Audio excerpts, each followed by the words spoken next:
products natin from USA na clamp meter. Brand niya is Loop. Bubuksan natin, tingnan natin kung ano yung nilalaman ng isang item. So, pagbukas, ito yung makikita natin. Ito siya. Yan. Manual.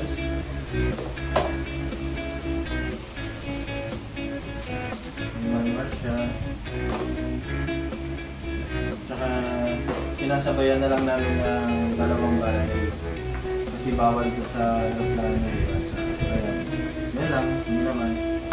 And then, pag binuksan natin, yan. Makikita natin yung Pro. At saka yung unit. So, okay.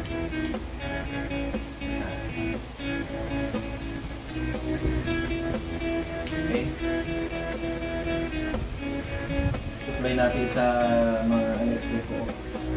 Actually, ano na ito eh. Repeat orders lang ito. Okay? Marami sa. Pare-parehas po.